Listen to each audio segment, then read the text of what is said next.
Le Baobab fidèle. Anatole, bonjour, bienvenue. Bonjour Ahmed. Plaisir de te retrouver en plateau. Merci. Avec toi, comme chaque lundi et jeudi, on parle donc art sur ce plateau, immersion dans l'univers de l'artistique, tout ce qui est sensationnel, d'où Sansa justement, et les spectacles intimistes qui sont au cœur de nos échanges depuis quelques jours. Aujourd'hui, on aborde un aspect particulier en rapport avec, on va dire, le port vestimentaire. Évidemment.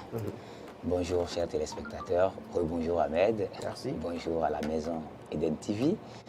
Je profite pour faire aussi un coucou, un clin d'œil à Diaspora FM, qui sont devenus des maisons d'adoption depuis un certain temps. Merci beaucoup pour la confiance. Alors, chers téléspectateurs, bonjour. Nous parlons spectacle intimiste parce qu'en vérité, nous vivons beaucoup plus de spectacles intimistes que de spectacles classiques. Okay. Puisque, comme nous le savons, c'est un secret de polichinelle. Là, on ne nourrit pas suffisamment son homme au Bénin. Du coup, nous nous contentons beaucoup de spectacles alimentaires. Justement. Et c'est pour ça que je me suis attelé depuis un bout de temps à nous parler de ce type de spectacle. Parce que moi, je serais fait le point. Pas, mais j'aimerais bien qu'on reprécise à nos amis téléspectateurs ce qu'on entend par spectacle alimentaire. Intimiste, alimentaire, intimiste aussi. Voyez-vous, en tant que comédien, en tant qu'artiste comédien et donc travaillant sur le théâtre, j'ai très peu vécu, ou du moins gagné de mon métier à travers les spectacles qu'on crée et qu'on diffuse 10 000 fois, 5 fois, 20 fois, 30 fois, 40 fois, que les spectacles que nous faisons en cercle restreint pour des gens de manière précise, qui sont souvent des spectacles de commande. Voilà.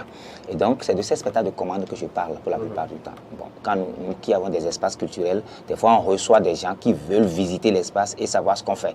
Et dans ces cas, on a aussi des spectacles intimistes. Alors, quand nous parlons de spectacles intimistes, eh bien, nous parlons de spectacles qui sont intimes, comme le mot l'indique, des spectacles où on est très proche du public. Et on a l'impression que c'est un spectacle à négliger, ou du moins plus petit, ou banal en fait. Plus banal, voilà. Alors que c'est un spectacle à prendre encore plus au sérieux, parce que là, le contact, il est d'humain à humain. C'est-à-dire que c'est Fidèle Anator qui reçoit Ahmed Arekpa au niveau de Adjuroué. Il est là juste en face. Et ce n'est pas un autre personnage qui est en face de Arekpa. C'est bien Fidèle Anator. Alors qu'au théâtre, par exemple, nous sommes déguisés.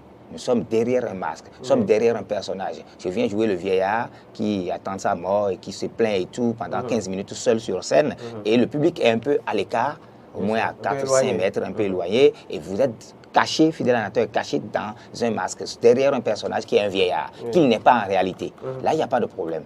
Là, ce n'est pas à lui de faire le choix esthétique, ce n'est pas à lui de choisir forcément son costume. Il a un metteur en scène qui a fait le travail en face et qui s'est occupé de son travail. Mais dans ce cas où nous faisons des spectacles intimistes, et ce que j'appelle spectacle alimentaire, je profite pour en parler, c'est les spectacles qui nous permettent de vivre, en fait, alimentaire, qui nous alimente, en fait, au quotidien. C'est-à-dire que chaque semaine, chaque 2 semaines, chaque 3 semaines, ça nous permet d'avoir 200 000, 100 000, 500 000, etc. C'est de ces spectacles, je passe à ce que j'appelle alimentaire.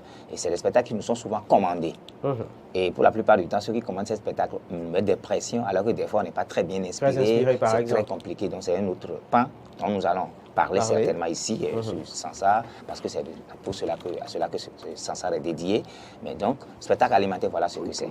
Et quand nous voulons aborder les spectacles alimentaires, nous devons les considérer comme exactement les autres types de spectacles que nous faisons. Donc, le public doit comprendre qu'avant tout spectacle, nous faisons un travail mouse, un travail scientifique, un travail technique, un travail méthodique, un travail assidu. Alors, pourquoi j'ai parlé de port vestimentaire? Parce que, en fait, j'en ai eu l'expérience. J'en ai vécu moi-même en tant qu'invité dans des espaces culturels pour aller voir, en tant qu'invité à des spectacles où d'autres artistes comme moi se produisent. Et il y a des erreurs monumentales que nous faisons. Je l'avais déjà dit ici par rapport au son, par rapport à la gestion du son dans une salle qui est petite, par exemple, où nous recevons des gens. Si c'est en plein air, le point se pose moins. Mais quand c'est en salle et que les gens installent, par exemple, de la danse, ils veulent faire du ballet, et que même pour introduire seulement le tableau, on commence la percussion avec des bruits infernales. Quand vous faites ça, les gens vont dire que c'est peut-être le gong, qui est proche du micro, alors que le gong lui-même est déjà, il faut l'éloigner du micro. Et on ne contrôle rien. On se met à taper, et puis les gens pourquoi aussi, par moment, les gens disent qu'on fait du folklore, ou les gens disent que nous faisons du bruit. Je me rappelle l'anecdote où on voulait installer le grand théâtre du Bénin, donc l'espace qui sera dédié avec les bâtiments, tout ça, au théâtre, et les gens disent, les gens, on ne va pas installer les gens qui font leur bruit là, on ne va pas les insulter, ils vont faire leur bruit. Hein. Voilà. C'est ça. C'est parce que nous ne savons pas doser par moment, et quand les gens vont dans les spectacles, l'image qu'ils retiennent de nous, c'est le bruit.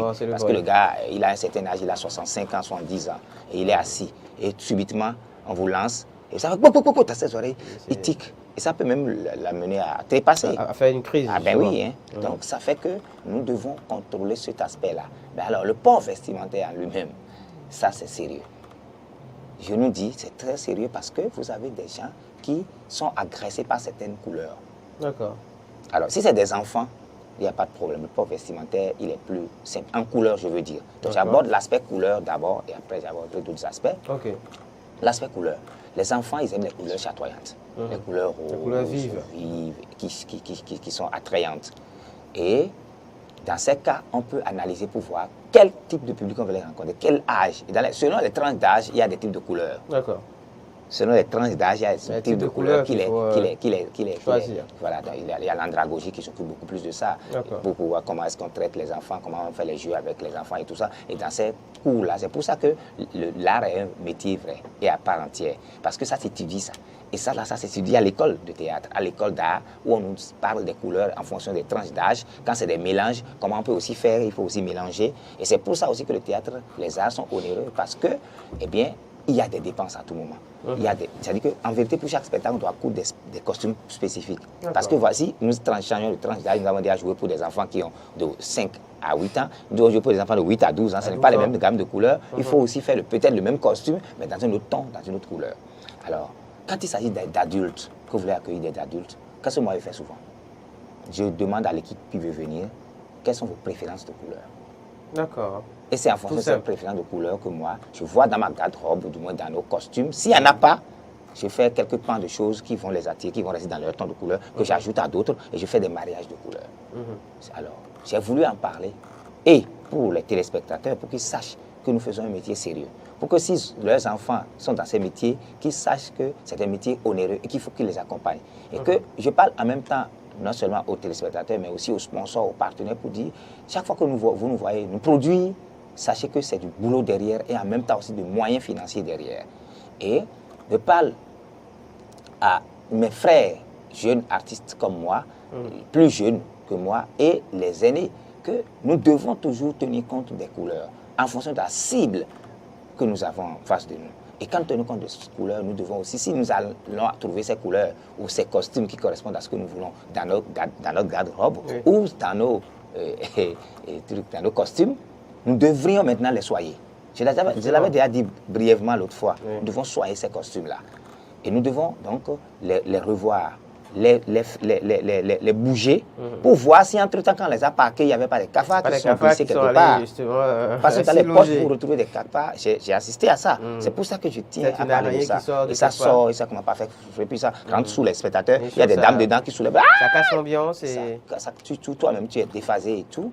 Et quand vous avez fini d'épousseter, vous mettez un peu au soleil pour que ça se sèche, s'il y avait des moisissures et tout ça. Si vous voulez, vous lavez et vous resséchez. Quand vous avez séché, vous repassez un peu pour que ça soit quand même agréable. Et après, vous parfumez légèrement. Quand je dis parfumer, il ne faut pas aller mettre des déodorants, des choses de couleur, d'odeur qui agressent. Ou bien vous attendez que les gens s'installent ou bien les gens sont en train d'arriver et vous prenez votre déodorant, vous faites dedans. Et quand vous arrivez, cette odeur agresse le public. Parce que l'artiste s'exprime sur ce qu'on appelle l'espace. L'espace peut être une scène à la ronde, ça peut être une scène à la rectangulaire, scène carrée, ou ça peut être une scène au lointain, un podium qui est là-bas et ils sont loin.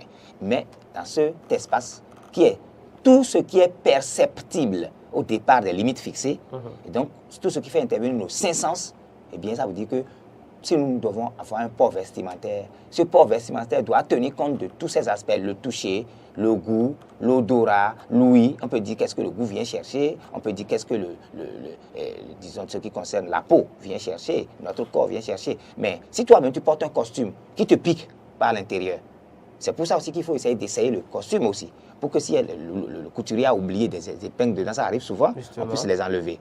Pour que en plein spectacle, tu ne te mets pas à faire comme ça ou à taper le corps. Ou que le costume n'est pas la doublure de l'habit, ne soit pas une doublure qui vous pique ou qui vous donne de la chaleur. Et il faut aussi tenir compte du moment où vous voulez accueillir les gens et savoir qu'est-ce que vous portez. Parce que si vous accueillez les gens, à midi que vous portez des tenues qui portent beaucoup de noir, comme ce que je viens de porter, vous aurez très très chaud. Et ça peut aussi agir sur le spectacle parce que ça affecte votre sens, ça affecte votre personne. Or, c'est votre personne qui porte le personnage. Voilà. Les spectacles intimistes, évidemment, il s'agissait avec Fidèle Anatole Baobab ce matin du port vestimentaire, le soin donc qu'il faut accorder justement aux habits portés dans le cadre des spectacles intimistes. Merci Fidèle Anatole Baobab. Rendez-vous lundi prochain pour un autre numéro de Sonsard. Avec plaisir. Plaisir et jouissance, évidemment. Néologisme.